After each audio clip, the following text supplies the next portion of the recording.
सलमान खान के घर के बाहर हुई फायरिंग मामले में अब बहुत बड़े और रोंगटे खड़े करने वाले खुलासे हुए हैं। पनवेल मजिस्ट्रेट कोर्ट में नवी मुंबई पुलिस की ताजा चार्जशीट में पता लगा है कि गैंगस्टर लॉरेंस बिश्नोई ने सलमान के मर्डर तक का प्लान बना रखा था। 350 पन्नों के दस्तावेजों के मुताबिक 25 लाख रुपए में भाईजान को मारने की सुपारी दी गई और इसकी तैयारी कमोबेश पंजाबी सिंगर सिद्धू मूसेवाला के मर्डर की तर्ज पर की गई थी। बाकायदा पाकिस्तान से AK-47, AK-92 और टर्की मेड जिगाना पिस्टल का भी इंतजाम किया जा रहा था। यहां तक कि 60 से 70 लोग सलमान के हर मोमेंट पर हर पल नजर रख रहे थे और किसी मूवी की शूटिंग या पनवेल फार्म हाउस से सलमान के आते जाते वक्त साजिश को अंजाम दिया जाना था। 5 आरोपियों के खिलाफ दायर चार्जशीट से इंटेलिजेंट एनालिसिस एंड संदिग्धों के मोबाइल फोन्स के टेक्निकल एग्जामिनेशन, व्हाट्सएप ग्रुप्स की चैट्स, टावर लोकेशंस, आई विटनेस और ऑडियो वीडियो कॉल्स की गहरी पड़ताल से खतरनाक खुलासे हुए हैं। आपने लॉरेंस को अक्सर कहते सुना होगा कि वो सलमान से 26 साल पुराने काले हिरण के शिकार का बदला लेना चाहता, जबकि मामला हाईकोर्ट में चल रहा है। मामला अभी सब जुडिस है। तो क्या लॉरेंस कानून से ऊपर हो गया है? क्या है उसकी साजिश के मायने? इस पर हम इस प्रोग्राम में खासतौर पर चर्चा करेंगे। उससे पहले आपको इस मामले से जुड़े ग्राफिक्स दिखाते हैं। तो लॉरेंस का हिरण प्रेम है या ये जुर्म प्रेम है? 25 लाख में सुपारी दी, मूसेवाला की तर्ज पर तैयारी कर रहा था सलमान खान के मर्डर को लेकर। नवी मुंबई पुलिस की चार्जशीट आई है जो 5 आरोपियों के खिलाफ दायर हुई है। 350 पन्नों की चार्जशीट जिसमें गैंगस्टर्स के काले कारनामे कैद हैं। 5 आरोपियों के खिलाफ चार्जशीट फाइल की गई है।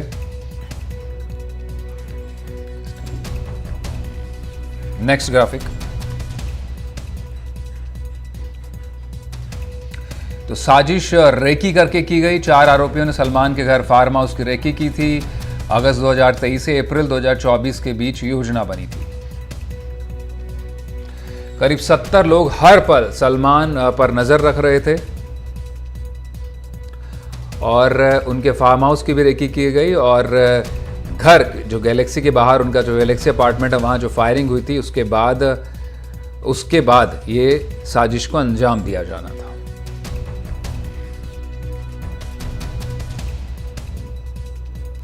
पाकिस्तान से AK-47, AK-92 और M16 खरीदने का प्लान था और टर्किश मेड जिगाना हथियार भी लेने की फिराक में थे बिश्नोई के गैंगस्टर्स।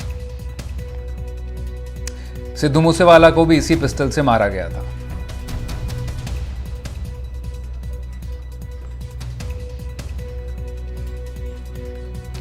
नाबालिग लड़कों से हत्या की प्लानिंग की जा रही थी। 18 साल से कम उम्र के लड़के हायर किए गए थे और हमले के बाद इनका कन्याकुमारी से श्रीलंका भगाने की योजना भी थी। तो यानी सिद्धू मूसेवाला जिसके भी हत्या में नाबालिग लड़के शामिल रहे, उसी तर्ज पर इसे अंजाम दिया जाना था इस साजिश को।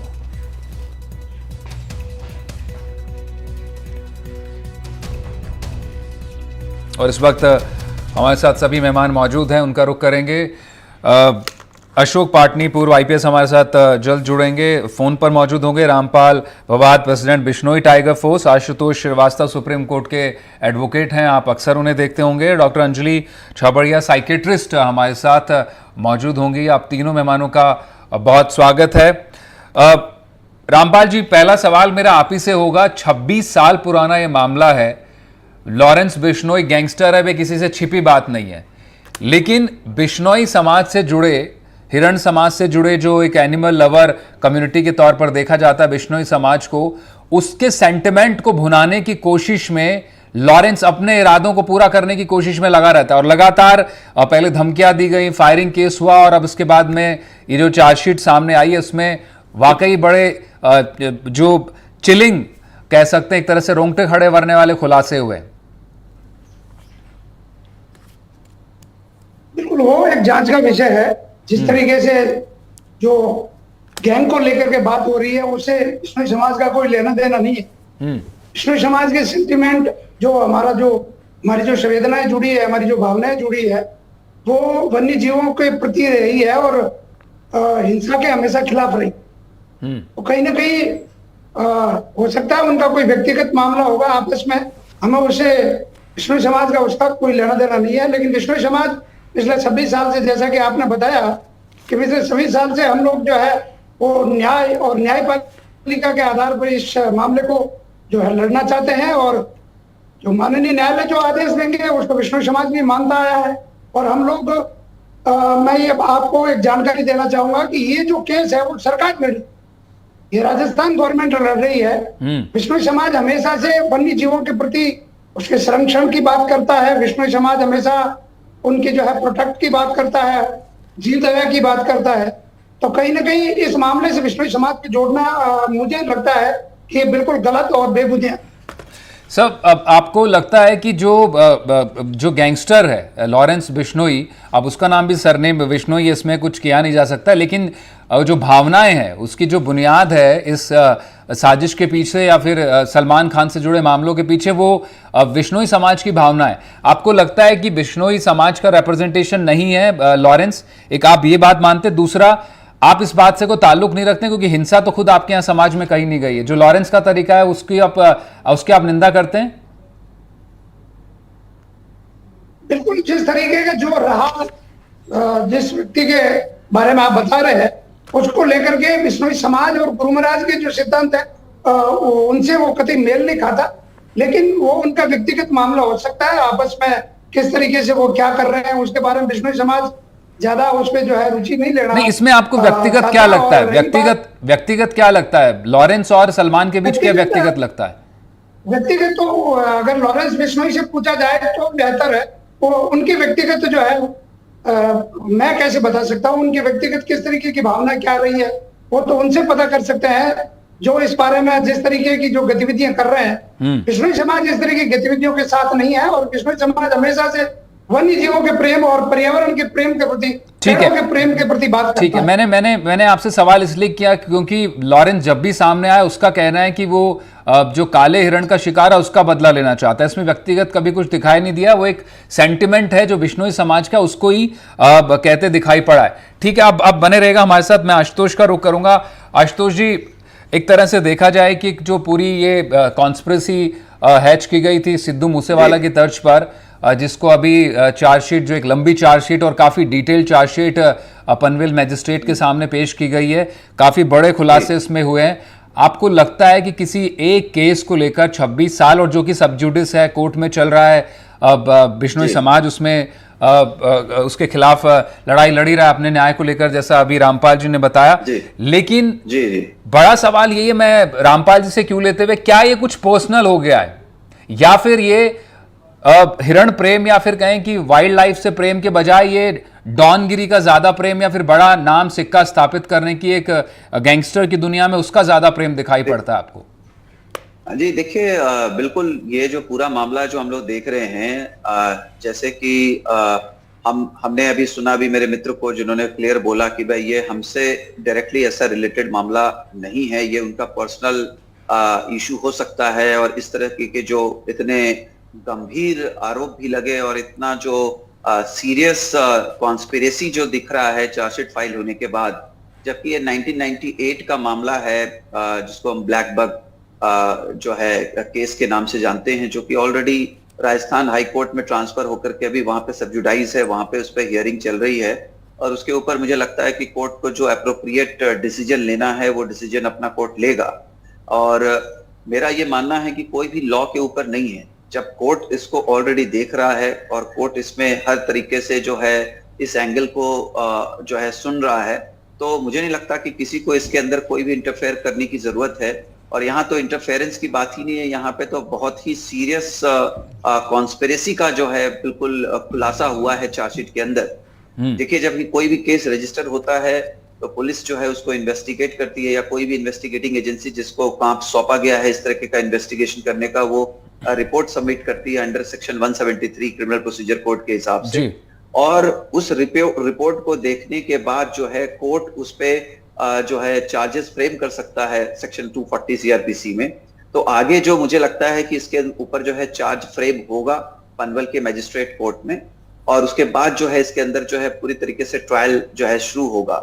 और जहां तक इन्वेस्टिगेशन का मामला है तो ऑब्वियसली काफी महाराष्ट्र पुलिस ने काफी इस पे मेहनत किया है, और उन्होंने जिस तरह से हमने देखा 14 अप्रैल 2024 को जो फायरिंग हुई थी उनके घर के सामने, 2 राउंड्स जो है पिस्टल से जो है फायरिंग की गई थी, उसका भी इसके अंदर, उसके बाद जो है पुलिस और ज्यादा सीरियस हुई और उन्होंने मुझे लगता है बहुत इंपॉर्टेंट अरेस्ट भी करे, और अरेस्ट होने के बाद जो है मामला काफी क्लोज पहुंचा और अब तक जो है 5 एक्यूज्ड के ऊपर जो है एक तरीके से चार्जशीट फाइल हो चुका है पुलिस का। और अभी भी देखिए 3 आरोपी जो हैं, जो मेन 3 आरोपी हैं, वो अभी भी मुझे लगता है कि पुलिस उनके सर्च में है, जो कहा जा रहा है कि शायद out of country, north America या कहीं से ऑपरेट कर रहे हैं, जिसमें खासकर जो अनमोल या फिर ब्रार, इनके नाम जो है काफी ज्यादा सामने आ रहे हैं, नेहरा।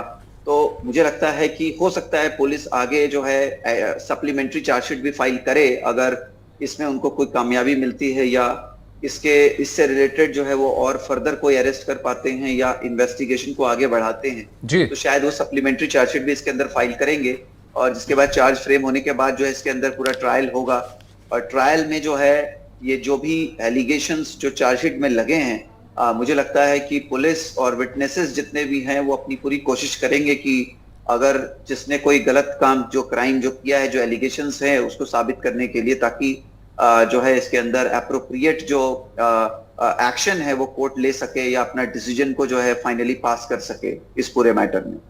ठीक है आशुतोष जी। डॉक्टर अंजलि, मैं आपके पास आना चाहूँगा। जो इसका एक क्रिमिनल साइकोलॉजी को समझना भी ज़रूरी हो जाता है इसमें एक बड़ा एस्पेक्ट, क्योंकि किसी एक फिगर का, क्योंकि रामपाल जी कह रहे हैं हमारी कम्युनिटी से उसका कोई वास्ता नहीं है, उनकी अपनी लड़ाई है और वो किसी भी ढंग से उसको रिप्रेजेंट नहीं करता है, उस सेंटिमेंट को भी।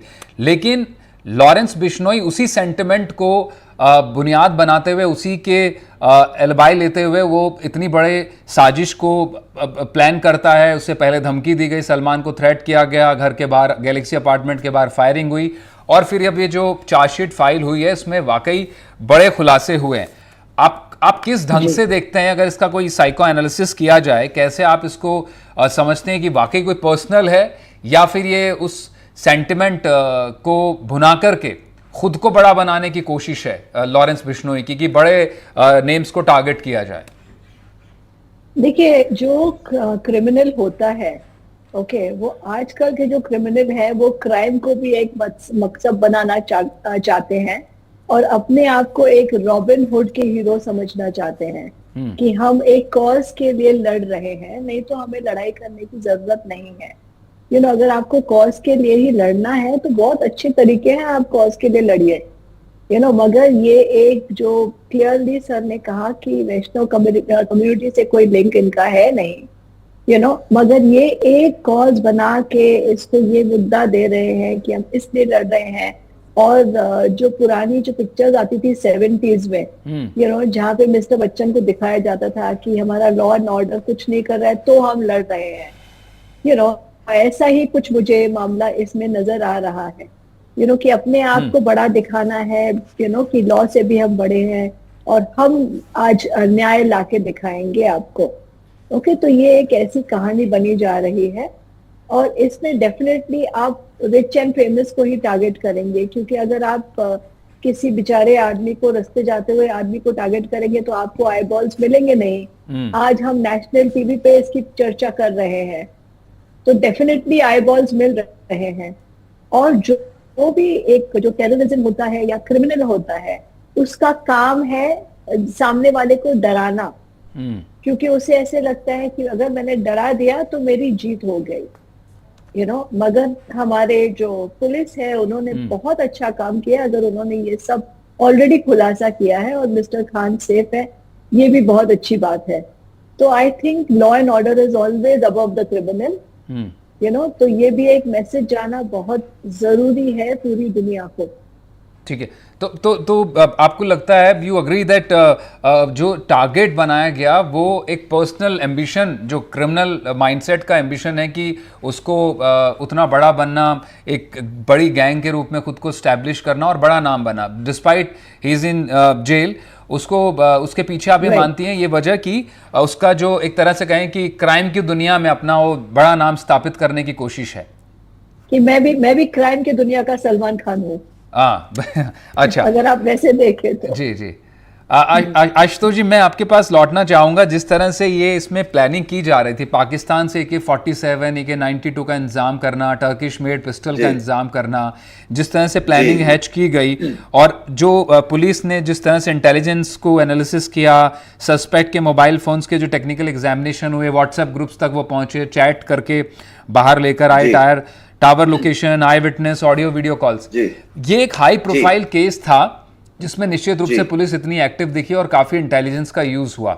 लेकिन बड़े सवाल इस तरह से हैं कि जो बाकी आपने देखा होगा, इन गैंगस्टर्स के निशाने पर और भी लोग रहते हैं। सिद्धू मूसेवाला को लेकर गोल्डी बराड़ का नाम आया, और उसके बावजूद ये किसी तरह से पकड़ से बाहर रहते हैं, या फिर अगर जेल के अंदर है तो एक और केस, इससे ज्यादा कुछ नहीं। और ये जो मॉडस ऑपरेंडाई की जो माइनर हैं, उनके जरिए इस तरह की प्लानिंग को अंजाम देना, इसको कैसे देखते हैं आप? देखिए, इसमें बहुत सारे कारण हो सकते हैं। एक तो ऐसे लोगों को इस क्राइम में शामिल करना जिनको प्रॉपर शायद फाइनेंशियल असिस्टेंस नहीं, जिनको पैसों की खास जरूरत है, ऐसे लोगों को इस्तेमाल करना जो बहुत इजीली जो है उनके झांसे में आ सकते हैं, या उनको जो है बहुत इजी वे में कंट्रोल किया जा सकता है, उनको मोटिवेट किया जा सकता है ऐसे काम करने को। और वो काफी यूथफुल होते हैं, उस समय उनको समझ उतनी नहीं होती है, टीनेज में होते हैं। और दूसरी जो सबसे इंपॉर्टेंट बात है कि जुवेनाइल जस्टिस एक्ट अप्लाई करता है ऐसे मामलों में। तो बहुत बार जो 18 साल से कम उम्र के जो बच्चे हैं, वो समझते नहीं कि वो क्या काम कर रहे हैं और उसका अंजाम क्या होगा। और जुवेनाइल जस्टिस एक्ट के तहत जो है बहुत बार जो है उनको बचाया भी जा सकता है सजा से, कि भाई बहुत ज्यादा स्ट्रिक्टली उनको सजा ना मिले। लेकिन बाद में कुछ अमेंडमेंट भी हुए थे, जैसे हम जानते हैं 16 साल से 18 साल के बच्चे के मामले में जो है उसको एज एडल्ट भी ट्राई किया जा चुका है हमारे देश में, जहां पे उन्होंने बहुत हीनस क्राइम किया है जो 7 साल या उसके ऊपर का पनिशमेंट है। तो मुझे लगता है कि ये एक बहुत बड़ी कॉन्स्पिरेसी है कि इसके अंदर एक तो उनको बहुत इजी वे में मोटिवेट किया जा सकता है इस तरह के गलत काम करने के लिए, और दूसरा जो है उनको जो है स्ट्रिक्ट सजा ना हो, इससे भी उनको बचाया जा सकता है। तो मुझे लगता है कि एक सोच समझ करके ऐसी रणनीति बनाई गई है। और दूसरा, जहां तक आपने जो बताया, जो आर्म्स एक्वायर करने की बात है, वो भी एक बहुत बड़ा इंपॉर्टेंट मामला है कि ये आर्म्स किस तरीके से देश में आने वाले थे, कहां से, क्या सोर्स था, क्या थ्रेड था, और कौन कौन लोग इसके अंदर इन्वॉल्व हो सकते हैं। मुझे लगता है आगे फर्दर इन्वेस्टिगेशन इसको पुलिस जरूर करेगी, या हो सकता है दूसरे स्टेट की पुलिस भी इन्वॉल्व होगी, या दूसरी एजेंसी भी जो है इसको फर्दर इन्वेस्टिगेट करेगी कि इतने इस तरह से आर्म्स लाना और क्या पॉसिबिलिटी है, या इस तरह से आर्म्स ऑलरेडी आ रहा है कि नहीं आ रहा है। ये इस पे जो है पुलिस पूरी तरह से इन्वेस्टिगेशन मुझे लगता है करना चाहिए और करेगी। और जहां तक मोबाइल फोन्स और जो लिए गए हैं उनसे कॉन्फिस्केट किया गया, सीज किया गया, उसके अंदर भी बहुत सारे इंपॉर्टेंट मैसेजेस मिले हैं व्हाट्सएप ग्रुप से, जो उनके जो बातचीत हो रही थी, या फिर बहुत सारे ऑडियो क्लिपिंग्स भी मिली हैं जो जिनको ढूंढा जा रहा है, जो एक्यूज्ड यहाँ पे नहीं है, जो आउट ऑफ कंट्री हैं, उनके आवाज से मैच भी किया जा रहा है कि क्या उन्हीं की आवाज है। तो इससे फिर वो आगे इन्वेस्टिगेशन में जो है उनके पास एविडेंस होगा पुलिस के पास कि वो आगे कार्रवाई कर सकें। बाकी जो मोबाइल टावर्स की कहां से कहां बात हुई है, कौन कौन से लोकेशन से बात हुई है, उस लोकेशन पे और कौन कौन पर्सन हो सकता है जो इस साजिश में जो है इन्वॉल्व हो, और उनके ऊपर क्या कार्रवाई की जा सकती है, उनका नाम किस तरह से उसके अंदर ऐड किया जा सकता है फर्दर सप्लीमेंट्री चार्जशीट में। तो मुझे लगता है कि पुलिस एक कॉम्प्रिहेंसिव इन्वेस्टिगेशन इसके अंदर कर रही है और करेगी। और हमें आगे देखना होगा कि शायद ये मामला जितना अभी दिख रहा है, शायद कहीं इससे ज्यादा वो बड़ा मामला हो। और जैसे आपने कहा कि ये तो एक व्यक्ति जो है सलमान खान के बारे में बात हो रही है, हो सकता है कि इस तरह के और भी टारगेट्स उनके रहे हों। तो मुझे लगता है कि ये पूरे कॉम्प्रिहेंसिव इन्वेस्टिगेशन के बाद जो है काफी कुछ खुल करके सामने आएगा और एविडेंस भी सामने आएगा, जिसको जो है मैजिस्ट्रेट कोर्ट में जो है प्रोड्यूस किया जा सकता है, जिससे मैजिस्ट्रेट कोर्ट इस पे फर्दर क्या एक्शंस लेना है और किस तरह से ट्रायल को आगे बढ़ाना है। और अगर लगता है कि मैजिस्ट्रेट कोर्ट के बाद, चूंकि इसमें मर्डर रिलेटेड मामला है और कोई भी सजा जो 7 इयर्स के ऊपर की अगर है, तो ये शायद सेशंस कोर्ट के पास भी ये ट्रांसफर होगा आगे चल करके, जो इसके ऊपर प्रॉपर तरीके से ट्राई करेगा इस मैटर। ठीक है आशुतोष जी, संक्षिप्त में एक सवाल और मैं आपसे लूंगा कि जिस तरह से गैंगस्टर्स, खासतौर पर लॉरेंस बिश्नोई जैसे लोग जेलों के भीतर बैठ के इस तरह की कॉन्स्पिरेसी हैच करते हैं, सिद्धू मूसेवाला को लेकर अगर बात कर ली जाए, कमोबेश उसी की तर्ज पर प्लानिंग की गई। एक बड़ी शख्सियत थी सिद्धू मूसेवाला भी, और सलमान खान निश्चित रूप से, कोई दो राय नहीं है। आपको लगता है हमारे ये पुलिसिंग सिस्टम को भी एक्सपोज करता है किस तरह से ऑपरेटर्स, गैंग्स अंदर बैठे बैठे भी बाहर से ऑपरेट करते हैं, और कहीं ना कहीं ये जो 90s का बॉम्बे था उसकी भी याद दिलाते हैं कि जहां पर गैंग्स ओपनली इस तरह से ऑपरेट कर रहे थे। क्या उसको लेकर हमारा सिस्टम अभी भी अपडेट हो पाया, उसको हम काउंटर करने की क्षमता है इन मॉडर्न गैंग वॉर में? जी देखिए, बहुत सीरियस इशू है, और हमने पहले भी देखा कि जहां से कुछ जेल से जहां पर कुछ जो एक्यूज्ड हैं, जो आरोपी हैं, वो फोन पे बात करते हुए मिले हैं, पाए गए हैं, और इसके ऊपर बहुत स्ट्रिक्ट एक्शन लिया गया है। और ये घटना एक बार की नहीं है, ये बहुत बार ये घटनाएं हुई हैं कि जो अंदर बैठा व्यक्ति जो है उसका जब कांटेक्ट हो जाता है आउटसाइड लोगों के साथ, या उसके अपने गैंग के लोग, या उससे जो रिलेटेड जो लोग हैं, अगर उनसे बातचीत होती है, कोई भी कम्युनिकेशन होता है, तो इस तरीके की कॉन्स्पिरेसी जो है वो बन जाती है, या बनाने में वो सक्षम हो पाते हैं। या बहुत बार जो उनके गैंग के दूसरे जो लोग होते हैं, वो दूसरे किसी क्राइम में अगर अरेस्ट होकर के आते हैं, या उसी जेल में वो भी आते हैं, तो यहाँ पे जो है उनका इंटरेक्शन जो है हो पाता है। फिर जब वो बेल पे बाहर आते हैं तो शायद जो इंटरेक्शन हुआ हो उसको वो अंजाम देने के लिए उसके ऊपर भी वो काम करना शुरू करते हैं। और जहां तक जेल अथॉरिटीज का सवाल है, तो देखिए इसमें दोनों बातें हैं। हाँ, ये बात जरूर है कि कुछ जो है अनलॉफुल एक्टिविटी के बारे में भी हमने सुना है न्यूज चैनल्स में, और बहुत सारी कार्रवाई भी की गई है, बहुत सारे एफआईआर भी हुए हैं, बहुत सारे एक्शंस भी लिए गए हैं अथॉरिटीज के अगेंस्ट में, कि इस तरीके के जो अंजाम जिस तरह से दिया जा रहा है, या कॉन्स्पिरेसी रचा जा रहा है जेल के अंदर, उसको कम से कम किया जा सके, उसको मिनिमाइज किया जा सके, और जो दोषी हैं उनको सजा दिया जा सके। और एट द सेम टाइम ये भी है कि बहुत सारे जेल अथॉरिटीज जो हमने देखे हैं, जो अपना काम बहुत ही तरीके से भी करते हैं, जहां वो पूरी तरह से कंट्रोल करते हैं कि इस तरीके के क्राइम्स जो हैं यहां से कहीं बाहर ना जाए, या कोई नई कॉन्स्पिरेसी जो है वहां पे ना बनाई जाए, कोई नया क्राइम का जो है योजना ना बनाया जा सके। तो इसके लिए भी जो है अथॉरिटीज काम करती हैं। और मुझे लगता है कि हमारा ऐसा नहीं है, सिस्टम हमारा बहुत ही स्ट्रांग है। वो सिस्टम को कुछ लोग ब्रेक करते हैं, उस सिस्टम को कुछ लोग तोड़ते हैं, और तोड़ करके जो है अपने गलत जो उनकी सोच है उसको अंजाम देने की कोशिश करते हैं। और जैसे कि इस केस में भी अगर हम देखें तो ऐसा नहीं है, पुलिस ने तो अपना एक्शंस प्रॉपर तरीके से रखा, और एक हम देख सकते हैं कि ऐसी कोई बहुत बड़ी घटना अभी तक इस मामले में एटलीस्ट नहीं हो पाई। पुलिस ने इसको पूरा कंट्रोल्ड वे में रखा शुरुआत से। ठीक है रामपाल जी, मैं आखिर में समय का मैं आपसे जानना चाहूंगा, आप कोई बात अगर आपको रखनी हो लॉरेंस को लेकर के, आप एक कोई संदेश देना चाहें बिश्नोई समाज की तरफ से लॉरेंस को, कि ये जो तरीका है उसको लेकर? बिल्कुल, संदेश तो मैं ये कहूंगा कि बिश्नोई समाज पिछले 26 साल से जो है इस पूरे प्रकरण, जो सलमान खान, काला हिरण और चिंकारा, इसके जो 4 केसेज है वो लेकर के थोड़ा टाइमिंग बहुत ज्यादा हो गया है, इसलिए बिश्नोई समाज के युवाओं में गुस्सा है। इस बात को तो लेकर के हमें मानना पड़ेगा। और समाज ये उम्मीद करता है कि भाई जो मूक प्राणियों की जो हत्या हुई थी 98 में, तो बहुत लंबा समय हो गया, इसको कहीं ना कहीं न्याय में देरी भी अपने आप में एक बड़ा, मेरा ये मैसेज है कि न्याय में देरी भी है अपने आप में अन्याय। ठीक है तो कहीं ना कहीं इस मामले का प्रक्षेप होना चाहिए। और जिस तरीके के अपराध की दुनिया में अगर कोई समाज का व्यक्ति, या मैं कहूंगा कि समाज का नौजवान अगर इस तरीके से कोई आगे बढ़ता है, तो मैं तो अपील करना चाहूंगा कि उनको इस तरीके की आपराधिक गतिविधियों से जो है नहीं। ठीक है, आपका मैसेज निश्चित रूप से जायज है। जो तरीका उसको बिल्कुल जायज नहीं कहा जाता। बहुत शुक्रिया डॉक्टर अंजलि, आप हमारे साथ जुड़े। आशुतोष जी और रामपाल जी आपने बात रखी, बहुत बहुत शुक्रिया आपका हमारे साथ जुड़ने के लिए। तो फिलहाल इस प्रोग्राम में इतना ही, बाकी तमाम खबरों के लिए आप जुड़े हैं NDTV के साथ। नमस्कार।